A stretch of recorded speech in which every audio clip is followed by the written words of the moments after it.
Good morning, students. Myself Abhishek Sharma from Mount Litera Z School, Jhansi.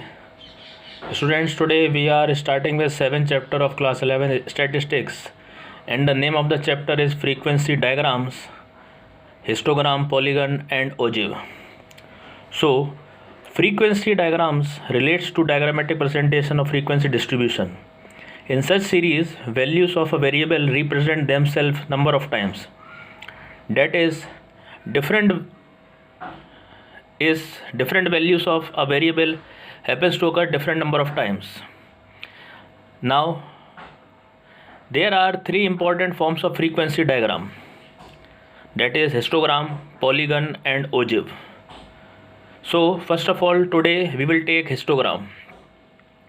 A histogram is a graphical presentation of a frequency distribution of a continuous series. While constructing a histogram, values of the variables are shown on the x-axis and their frequencies on the y-axis. Frequencies corresponding to different class intervals are shown by rectangles. The width of the rectangles are according to the width of the corresponding class interval. Height of the rectangles is in proportion to the frequency of the class interval. Different rectangles meets each other from left to right.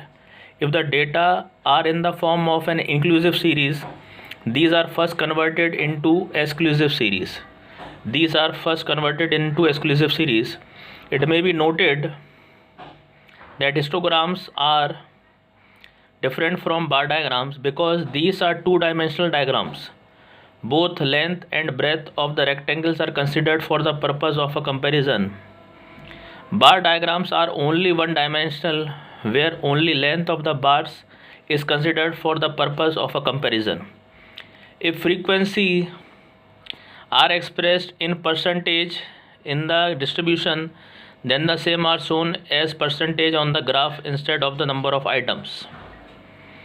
Histograms are drawn only when data are in the form of grouped frequency. Once again I repeat, histograms are drawn only when the data are in the form of grouped frequency distribution, or when the data are in the form of frequency distribution of continuous series.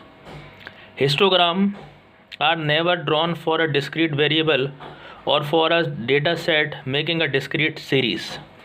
Now, histograms are of two types: histograms of equal class interval and histogram of unequal class interval. Now, histogram of equal class interval are those which are based on the data with equal class interval. A series with equal class interval would make a histogram including a rectangle of equal width. Length of the rectangle would be different in proportion to the frequency of class intervals. Then comes histogram of unequal class interval. A histogram of unequal class interval is the one which is based on the data with unequal class intervals. When the data of class intervals are unequal, width of the rectangles would be different.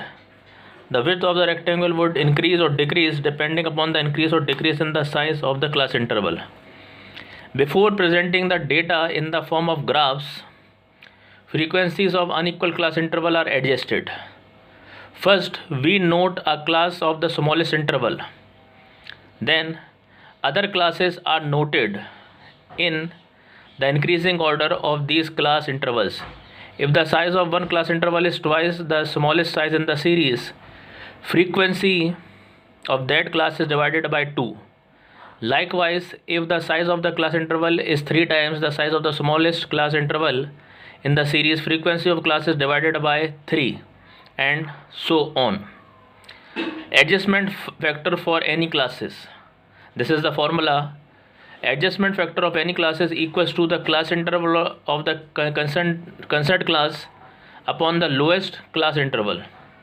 So it is the formula how you can calculate adjustment factor of any class. So students, once again I am going to clear it that histograms are drawn only when data are in the form of grouped frequency distribution, or when the data are in the form of frequency distribution of continuous series. Histograms are never drawn for a discrete variable or for a data set making a discrete series. So students, that's all for today's class. Thank you and have a nice day.